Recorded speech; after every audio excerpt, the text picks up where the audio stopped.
अस्सलाम वालेकुम।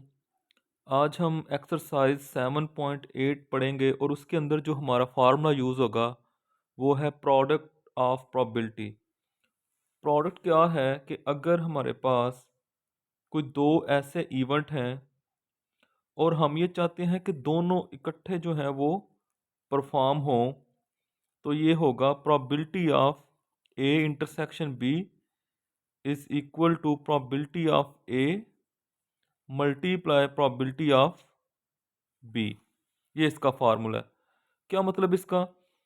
देखिए, मैं आपको इसमें ज़रा फ़र्क बताता हूँ कि एक हमने पढ़ा था product of A union B, ये सम का फार्मूला था।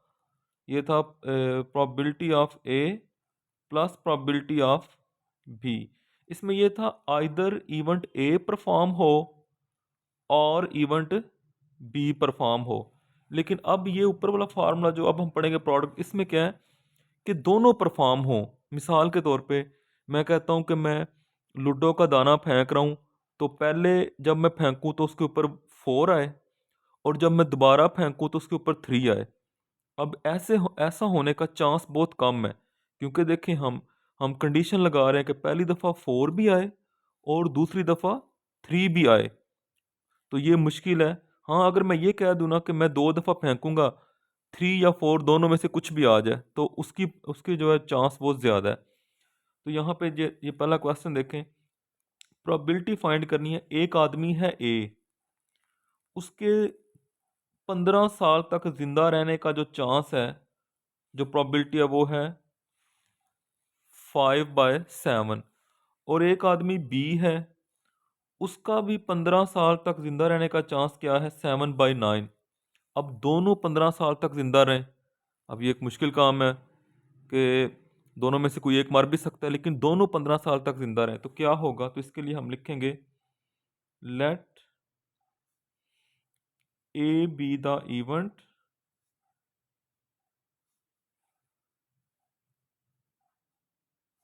That person A will live 15 year. तो क्या होगी उसकी प्रोबेबिलिटी? हमें प्रोबेबिलिटी ही दे दी है, तो वो है 5/7। अच्छा, इसी तरह हम लिखेंगे लेट बी द इवेंट। तो जो पर्सन बी है उसकी भी जो प्रोबेबिलिटी है वो हमारे पास है 7/9। अच्छा, दोनों के 15 साल तक जिंदा रहने की प्रोबेबिलिटी हमने फाइंड करनी है, तो हम फार्मूला लगा देते हैं probability of A intersection B is equal to probability of A multiply probability of B. ये क्या है? ये दोनों के, जो ए है उसके 15 साल तक जिंदा रहने की प्रोबेबिलिटी है 5/7 और जो बी है उसकी भी प्रोबेबिलिटी है 15 साल तक 7/9। दोनों की प्रोबेबिलिटी फाइंड कर रहे हैं, तो इनकी वैल्यूज पुट कर दें। 5/7 मल्टीप्लाई 7/9, तो ये 7 कैंसिल हो जाएगा। 5/9, देखें 5/9 जो है, जो उनकी अलग अलग प्रोबेबिलिटी है ना, उससे भी लेस आ गया, तो इससे आंसर जो है वो, इससे चांस जो है वो कम होता है। अच्छा, नेक्स्ट हम एक क्वेश्चन करते हैं। क्वेश्चन नंबर 2 जो है वो इसी तरह का ही है, बहुत सिंपल है। क्वेश्चन नंबर 3 मैंने लिखा है, और ये मेरे ख्याल से इस टाइप का क्वेश्चन नहीं है, इसमें एक ही इवेंट है। क्या है ये? Determine the probability of getting two heads in two successive tosses of a balance coin. तो आपको पता है बैलेंस कॉइन का मैंने आपको बताया था। तो जब हम 2 दफ़ा टॉस करेंगे तो हो सैम्पल स्पेस क्या बनेगी? हो सकता है दोनों दफ़ा हेड आ जाए, पहले हेड आए फिर टेल आ जाए, पहले टेल और फिर हेड आ जाए, या फिर दोनों ही टेल आ जाए। तो कितने एलिमेंट हैं? Number of element in total sample space वो है 4। ठीक है, हमारा इवेंट क्या है? टू, हमें चाहिए टू हेड्स। तो हम कहते हैं कि let A be the event that two head two head appear,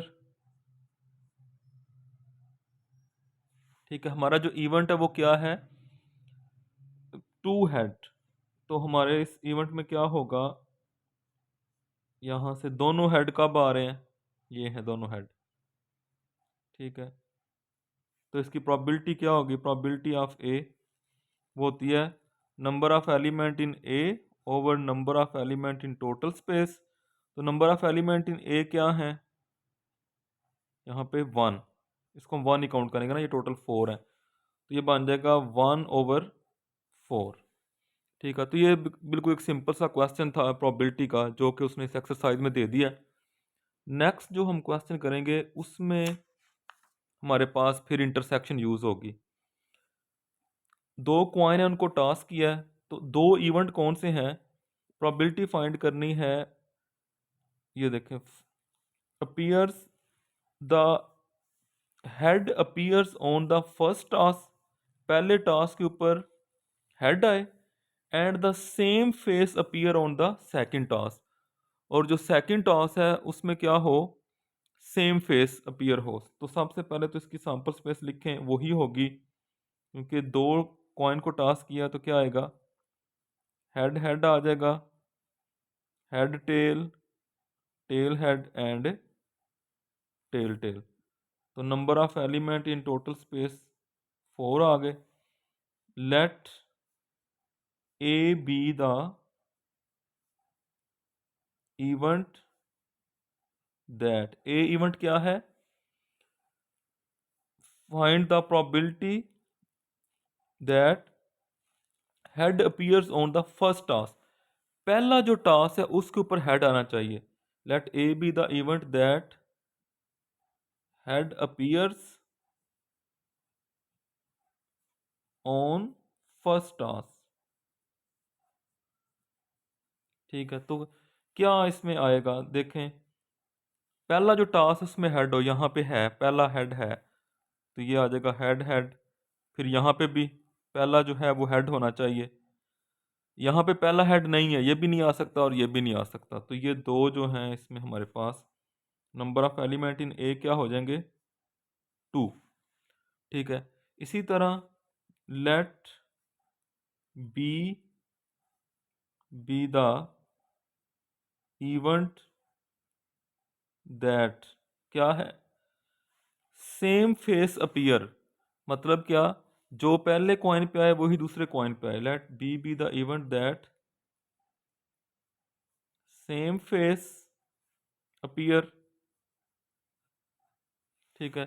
तो इसमें फिर क्या एलिमेंट लेंगे, ये फर्स्ट वाला सेम फेस है, पहले पे हेड है दूसरे पे भी हेड है, और ये लास्ट वाला सेम फेस है दोनों पे, ये तो डिफरेंट है ना, तो ये आ जाएगा टेल टेल। तो number of element in B वो भी क्या हो जाएगा, टू, ठीक है। तो अब इसकी प्रोबेबिलिटी फाइंड कर लेते हैं दोनों की इकट्ठी, probability of A intersection B is equal to probability of A multiply probability of B. तो इनकी वैल्यूज पुट करें, number of element in A over number of element in S, number of element in B over number of element in S. तो इसकी values हम लगा देते हैं, क्या वैल्यूज हैं, number of element in A क्या है, टू, टोटल क्या है, फोर, और यहाँ पे भी number of element in B वो भी टू है ओवर फोर, तो ये बन जाएगा फोर ओवर सिक्सटीन, कैंसिल होके वन बाय फोर, तो इसका जो भी है वो पॉइंट में आंसर आ जाएगा, तो ये इसकी प्रोबेबिलिटी है।